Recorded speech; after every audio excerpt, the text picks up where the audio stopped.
Hello everyone, my self Himanshi. जैसे कि हमने लास्ट लेक्चर में एमकॉम के बारे में समझा था, आज हम नेट एग्जाम के बारे में समझेंगे, नेशनल एलिजिबिलिटी एग्जाम। चलिए फिर स्टार्ट करते हैं हम। जैसे कि हमने ये पहले एक वीडियो देख ही चुके हैं, अब हम दूसरी टॉपिक जो हमारा दूसरा इशू है that is related to NET, let us do that also. देखिए, जो नेट का एग्ज़ाम होता है ये मिनिमम एलिजिबिलिटी क्राइटेरिया है। आपको अगर टीचिंग में जाना है तो आपको मिनिमम है कि आपको नेट का एग्ज़ाम तो देना ही पड़ेगा। ओके, देखिए पहली बात तो ये है कि आप कब इसके लिए एलिजिबल हैं, तो आप जैसे ही अपना अंडर ग्रेजुएट कर लेते हैं and then after that you do your post graduation. Post graduation के चाहे आप फर्स्ट ईयर में हैं या फिर सेकेंड ईयर में हैं या आप ऑलरेडी पास कर चुके हैं पोस्ट ग्रेजुएशन, आप कभी भी एलिजिबल हैं, आप कभी भी दे सकते हैं नेट एग्ज़ाम को। ठीक है, जो नेट एग्ज़ाम होता है वो उसके लेवल्स कैसे होते हैं, let us discuss that also. देखिए, जो नेट का एग्ज़ाम है उसमें दो पेपर्स आपके होते हैं, एक होता है पेपर 1 और एक होता है हमारा पेपर 2। ओके, जो हमारा पेपर 1 होता है वो सबके लिए जनरल होता है, मीन्स वो तो सबको ही क्वालिफाई करना ही है, वो सबको देना ही है।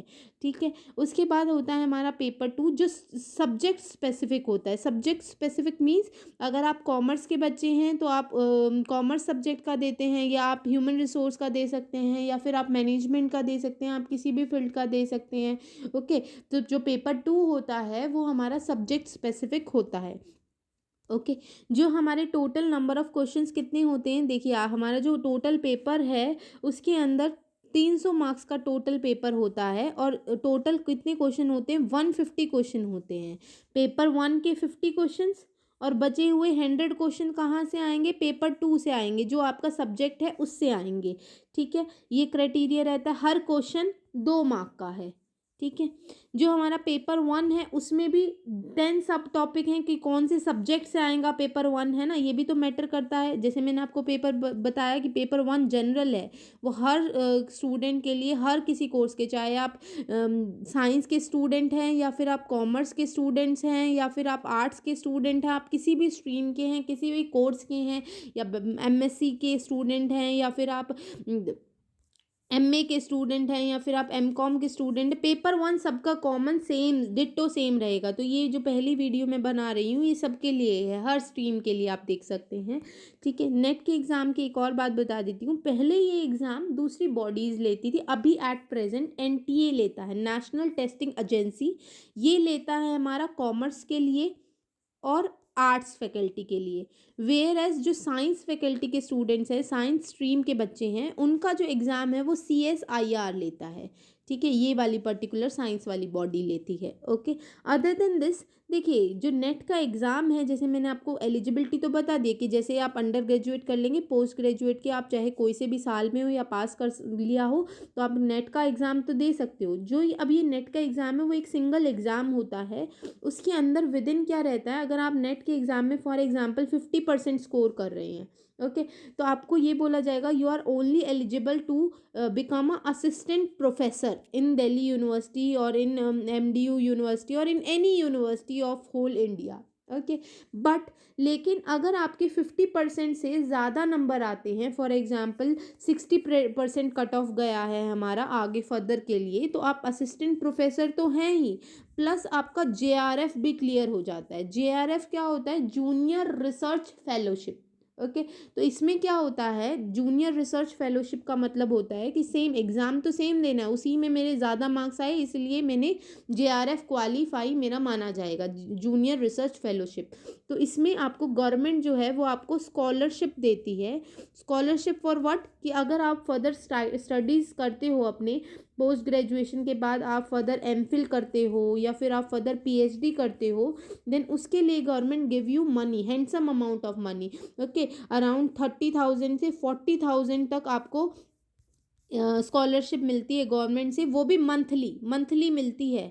ठीक है, कि आप उसे अपनी पढ़ाई में यूज़ करें, आप उसे अपने घर के खर्चे में यूज़ करें, आप उसे जैसे भी अपनी लाइफ सस्टेन करने के लिए आप उस मनी को, मंथली मनी को यूज़ कर सकते हो। But this is a condition कि जब भी आपने जेआरएफ, जिस दिन भी आपका क्वालिफाई हुआ है, उसके विदिन टू ईयर आपको एडमिशन लेना पड़ेगा किसी एमफिल या पीएचडी में, देन ओनली आपको स्कॉलरशिप मिलेगी। ओके, अदरवाइज आफ्टर 2 ईयर्स लेते हैं तो 2 ईयर्स के बाद वो नल हो जाता है। Okay, again then you have to give the exam. Whereas जो नेट एग्ज़ाम है, अगर एक बार आपने लाइफ में नेट एग्ज़ाम क्लियर कर दिया, आप असिस्टेंट प्रोफेसर के लिए एलिजिबल हो गए, then that is for your life time.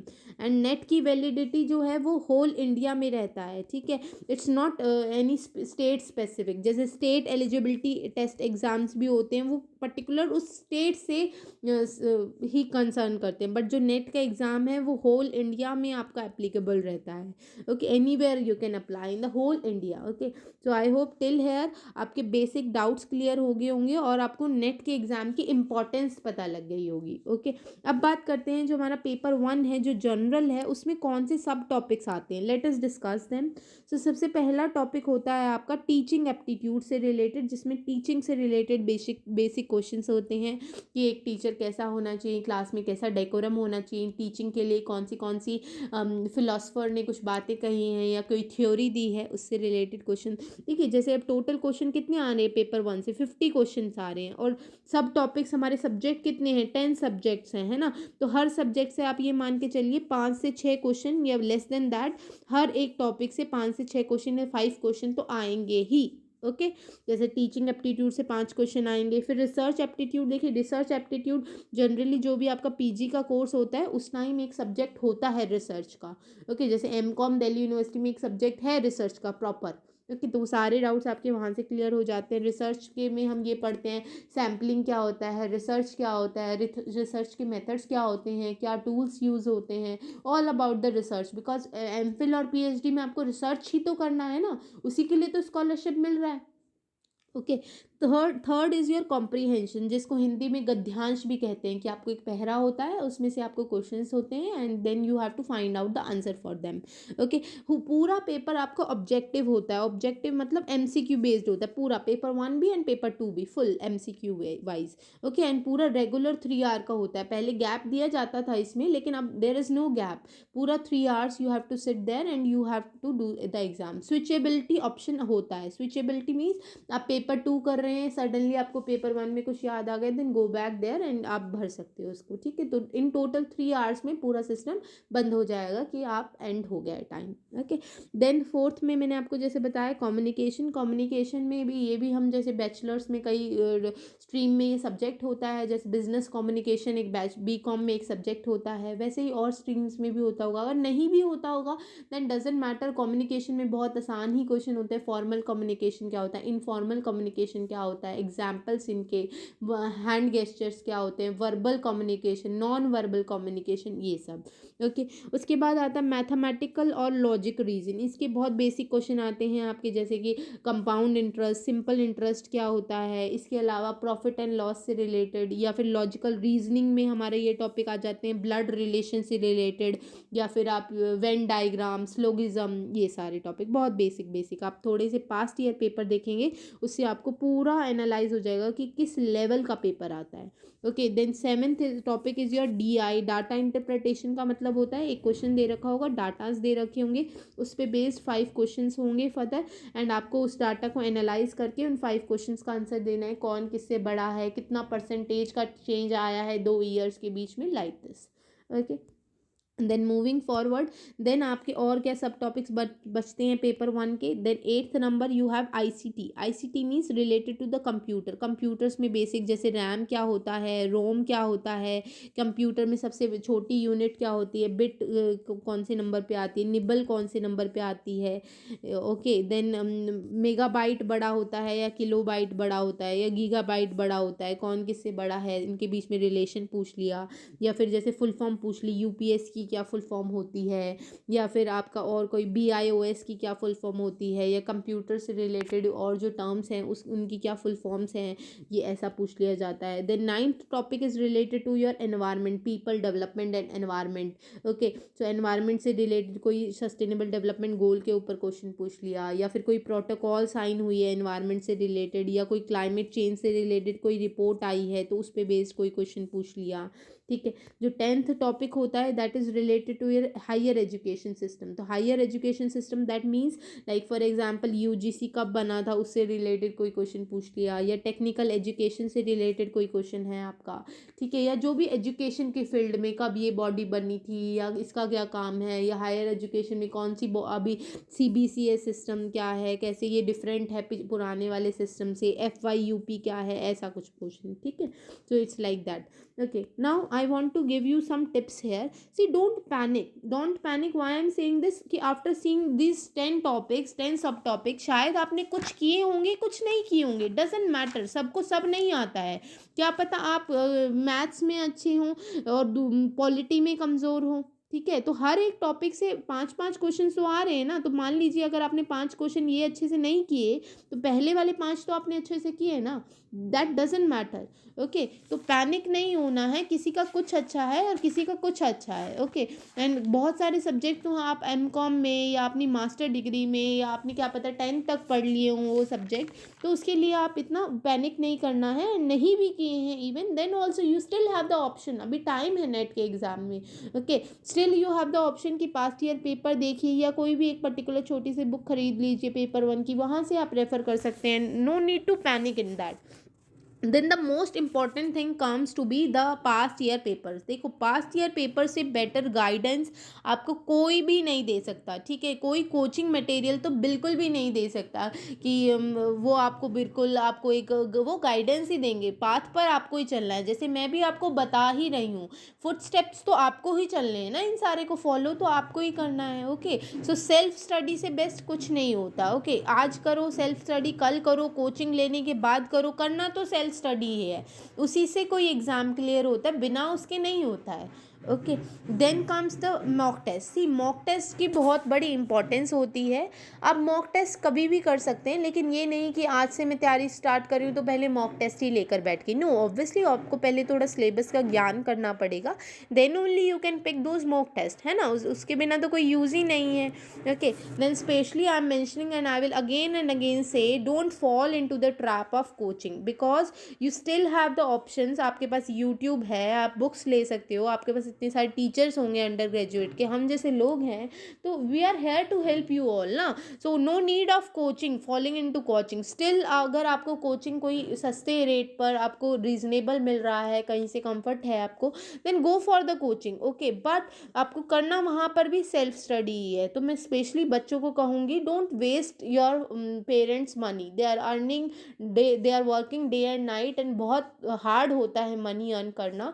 So don't waste in stupid things. Okay, पहले आप खुद से सेल्फ नॉलेज लीजिए, उसके बाद आप देखिए कि अगर आपसे खुद नहीं हो रहा है, then go for some other outside guidance. इतना आपसे खुद से अरेंज हो पाएगा यूट्यूब से या गूगल से या किसी और वेब सर्च से, then go for that first, because nowadays we are so technologically advanced. अभी still in the covid pandemic digitalise world is increasing and increasing, so बहुत ऑप्शंस है आपके पास। Okay, then obviously in the last I will say, if you are following your graduation, post graduation, and especially your past year papers, you are analyzing them, then I am promising you will be the one who will be qualifying net exam जब भी आप देंगे, पक्का, for sure।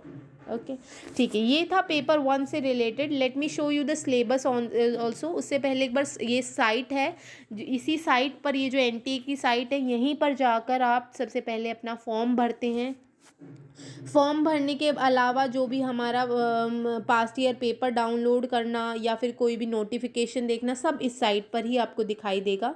तो this is the original authentic site. Okay, then let me show you syllabus also, कहाँ से आप syllabus download कर सकते हैं। ये यूजीसी का आप गूगल पे ऐसे टाइप करेंगे, ये आपको टाइप करते ही सिलेबस ये पहली स्लाइड आती है एंड यू विल ओपन। यहाँ से आप डाउनलोड कर सकते हो जनरल पेपर का सिलेबस या किसी भी आपका जो भी आपका सब्जेक्ट है, लाइक कॉमर्स देखिए 8th नंबर पे है, you can download from here directly. Okay, यहीं से मैंने डाउनलोड करके यहाँ PDF में अटैच भी कर दिया। जो भी मैंने आपके साथ डिस्कस किया ये उसी का ब्रीफ में डिस्क्रिप्शन है कि टीचिंग एप्टीट्यूड में क्या क्या टॉपिक्स पढ़ने हैं, ठीक है। वैसे ही आपके रिसर्च में क्या टॉपिक्स पढ़ने हैं, कॉम्प्रीहेंशन में क्या होता है, कम्युनिकेशन में क्या होता है, रीजनिंग में क्या टॉपिक होते हैं, आप आराम से बैठ के देखिएगा ये, ठीक है। बहुत आपको आसानी से समझ में आएगा। Don't panic, I am again saying, because आपको ये सारे टॉपिक्स आपको कहीं ना कहीं पढ़ने को मिलेंगे। जो नहीं पढ़ने को मिलेंगे, YouTube is there, books are there, teachers are there, okay. तो and past year specially, okay. तो ये आपका DI का है, ये आपका सिलेबस ICT का है, जैसे मैंने बताया कंप्यूटर से रिलेटेड। देन आपका ये पीपल डेवलपमेंट एंड एनवायरनमेंट से रिलेटेड, एनवायरनमेंट के टॉपिक्स हैं, इश्यूज़ हैं। स्पेशली इन्होंने बता भी दिया है कि एनवायरनमेंट में हम कहाँ कहाँ से क्या क्या पूछ सकते हैं। हायर एजुकेशन में मैंने आपको बताया हायर लर्निंग से रिलेटेड कैसे पूछ सकते हैं, या फिर पॉलिटी से रिलेटेड कैसे पूछ सकते हैं। टोटल लास्ट में वही लिखा है जो मैंने कहा था कि टोटल आपके पेपर 1 के 50 क्वेश्चन आएंगे, 100 मार्क्स का होगा, ठीक है। जनरली इसके लिए 1 आवर अलॉट करते हैं, आप स्विच कर सकते हो एज़ पर योर कन्वीनियंस, ठीक है। हर क्वेश्चन 2 मार्क का होगा, ठीक है। ये बेसिक बातें हमने बात की। जनरल पेपर है paper 1, so it was all about paper 1 net, all about, ठीक है। अब जो बच्चे कॉमर्स के नहीं हैं, आप यहाँ पर स्टॉप कर सकते हैं चाहे वीडियो, या कंटिन्यू कर सकते हैं। ये आगे मैं कॉमर्स का बता रही हूँ, ठीक है। कॉमर्स के बच्चे हैं, अगर आप पोस्ट ग्रेजुएशन कर रहे हैं तो आप किसी का भी दे सकते हैं नेट, जैसे कि किसी का भी means I am talking about human resource में दे सकते हैं आप, मैनेजमेंट में भी दे सकते हैं आप नेट, ठीक है। और कॉमर्स में भी दे सकते हो एज़ पर योर विश, ठीक है। मैं कॉमर्स का बता रही हूँ कि कॉमर्स का क्या सिलेबस है, हर एक का अलग सिलेबस होता है, ठीक है। अगर कॉमर्स की बात करें, पेपर 2 में मैंने चुन लिया कॉमर्स, ठीक है। तो हर एक पेपर 2 में 100 ही क्वेश्चंस आते हैं आपके, और 200 मार्क्स का होता है। ऑब्वियसली कितने आवर का होगा, 2 आवर का, क्योंकि 1 आवर अगर हमने पेपर 1 में लगाया है तो बचे हुए 2 घंटे हम यहाँ लगाएंगे। पूरा नेट का एग्ज़ाम ही आपका ऑब्जेक्टिव होता है। ऑब्जेक्टिव मतलब आपका MCQ बेस्ड होता है, ठीक है। ये आपका क्लियर होना चाहिए, ठीक। इसके अलावा कौन से 10 सब टॉपिक्स हैं वो हम देख लेते हैं एक बारी। 10 सब टॉपिक्स हैं आपके जो ये लिखे हैं, ये सब्जेक्ट हैं। हर एक से 10-10 क्वेश्चन मान के चलिए, हर एक फील्ड से 10 क्वेश्चन तो आएंगे ही आएंगे। जैसे कि पहला सब टॉपिक है मेरा business environment and international business, ठीक है। इसके अलावा अकाउंटिंग ऑडिटिंग, ये हम सब्जेक्ट पढ़ते हैं अपना, cost accounting, management accounting, financial accounting और ऑडिटिंग हमारा बैचलर्स में आ जाता है सब्जेक्ट। उसके बाद इकोनॉमिक्स में हम अपना माइक्रो इको, मैक्रो इको और इंडियन इकोनॉमी, सारे सब्जेक्ट आप अपने बैचलर डिग्री में भी पढ़ के आए होंगे, ठीक है। उसके बाद आपका आता है business finance, 4th topic. Then आपका आता है स्टैटिस्टिक्स एंड मैथमेटिक्स वाला जो हमारा सब्जेक्ट था, तो उसका खाली स्टैट्स वाला पोर्शन ही पूछते हैं ये, और रिसर्च से रिलेटेड थोड़ा पूछ लेंगे। वो मैंने आपको MCOM वाले उसका क्लियर कर ही दिया था, पेपर 1 में भी है वो, ठीक है, कुछ questions. Then 6th subject is your business management, जो हमारा बॉम का एक सब्जेक्ट होता है ना, बिजनेस ऑर्गेनाइजेशन से रिलेटेड, बैचलर में वही है ये सब्जेक्ट। और ह्यूमन रिसोर्स भी हमारा सब्जेक्ट होता है बैचलर की डिग्री में। Then banking is also one of the subject, banking से रिलेटेड RBI कब बना, या सेबी से रिलेटेड, या फिर और जो हमारी ऑर्गेनाइजेशन है, फाइनेंशियल इंस्टीट्यूशंस हैं, उससे रिलेटेड क्वेश्चन इस वाले टॉपिक में आते हैं। Then marketing is also one of the subject, ठीक है। उसके बाद 9th टॉपिक शायद आप नहीं पढ़ते होंगे अपने बैचलर्स में, legal aspects of business, but ये आपका MCOM में स्पेशली एक टॉपिक होता है। MCOM में आप अगर DU से कर रहे हैं, देखिए मैंने इसलिए बोला था अगर MCOM आप DU से एडमिशन आपका हो जाता है, तो जब भी मैं बार बार बोल रही हूँ ना, आप एंट्रेंस का बहुत अच्छे से प्रिपेयर करोगे ही, और जैसे ही आप एंट्रेंस का बहुत अच्छे से प्रिपेयर करोगे, then soon you added into NET, ठीक है। तो जैसे ही आप नेट का एग्ज़ाम क्वालिफाई कब करोगे, जैसे ही आपका एडमिशन हो जाएगा MCOM DU में, PG के, चाहे आप फर्स्ट ईयर में हो, सेकंड ईयर में हो, या पास कर चुके हो, कभी भी आप नेट का एग्ज़ाम दे देंगे, ठीक है। तो जो आपने एंट्रेंस में तैयारी करी होगी, वो सब्जेक्ट कितने यहाँ से मैच कर रहे हैं ना, तो वो अगर आप नोट संभाल के रखोगे, अच्छे से पढ़ोगे, तो बहुत काम आएंगे यहाँ पे।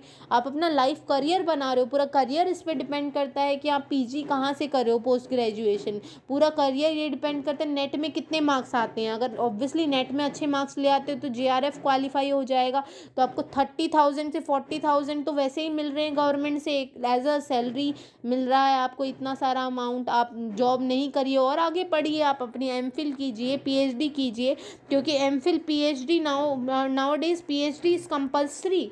ओके, पहले बिना PhD के आप प्रोफेसर लग सकते थे किसी भी यूनिवर्सिटी में परमानेंट, लेकिन नाउ इट्स परमानेंट। गवर्नमेंट की तरफ से ऑर्डर्स हैं कि आपको PhD करना ही पड़ेगा, मिनिमम एलिजिबिलिटी, देन ही आप परमानेंट टीचर बन सकते हो, परमानेंट लेक्चरर, परमानेंट प्रोफेसर बन सकते हो। ओके, ठीक है। अब ये सारे सब टॉपिक्स थे जो मैंने बताया, लास्ट एक रह गया था इनकम टैक्स और कॉर्पोरेट टैक्स प्लानिंग, ये भी आप अपना ग्रेजुएशन में करके आते हैं, ठीक है। लीगल एस्पेक्ट्स ऑफ बिजनेस जो ये आपका सब्जेक्ट है, इसमें हमारे टॉपिक्स होते हैं, जैसे फॉर एग्जांपल हम RTI पढ़ेंगे, right to information act, transfer of property act पढ़ते हैं, और भी एक दो एक्ट्स पढ़ते हैं इस सब्जेक्ट में, ठीक है। तो उसी पे बेस्ड क्वेश्चन होते हैं। यहाँ पर भी मैं कुछ टिप्स देना चाहूँगी। One tip is please don't fall into the trap of coaching, this I will से अगेन एंड अगेन, बिकॉज अगर आप खुद कर सकते हैं, सेल्फ स्टडी बेस्ट की है, अगर आप वो कर पा रहे हैं तो क्यों किसी कोचिंग में जा रहे हो, ठीक है। देन पास्ट ईयर पेपर से बेस्ट तो कुछ नहीं होता किसी भी एग्ज़ाम के लिए, चाहे MCOM का एंट्रेंस हो, चाहे नेट का पेपर 1 हो, पेपर 2 हो, कोई और गवर्नमेंट एग्ज़ाम हो। पास्ट ईयर पेपर आपको एक लिमिट बताते, गरिमा बताते कहाँ तक जाना है, okay, where you have to stop, वे कहाँ किस लेवल के क्वेश्चन हैं, ऑल दैट, ठीक है। अगर यहाँ पर आपने 11th 12th का अपना मटेरियल, BCom MCOM जो भी आप पढ़ते हैं उसमें अच्छे से आपने अगर प्रॉपरली सिंसेरली आपने उन बुक्स को रिवाइज़ कर लिया, उनको अच्छे से अपना मटेरियल रिकॉल कर लिया, then nobody can stop you to qualify the NET exam, okay. Then here also I will say कि एक मॉक टेस्ट आप लगाइएगा, एक नहीं बहुत सारे लगाइएगा, ठीक है। Once you are done with the syllabus, 50% तक भी आपका सिलेबस हो गया, then start doing the mocks, ठीक है। तो this is the guidance from me for the NET exam, I hope you understood, ठीक है। अभी still you have doubts then you can please mail me, और if you have my number then message me, और whatever you want, okay. इसके अलावा एक बार ये net का सिलेबस कॉमर्स से भी देख लीजिए, जो उनकी साइट पर गिवन है, this is the syllabus, detail में बता रखा है कि कौन से टॉपिक से आपको क्या क्या करना है, यू कैन सी हेयर, ठीक है। This is the other syllabus for accounting and auditing, उसमें क्या क्या टॉपिक्स आते हैं।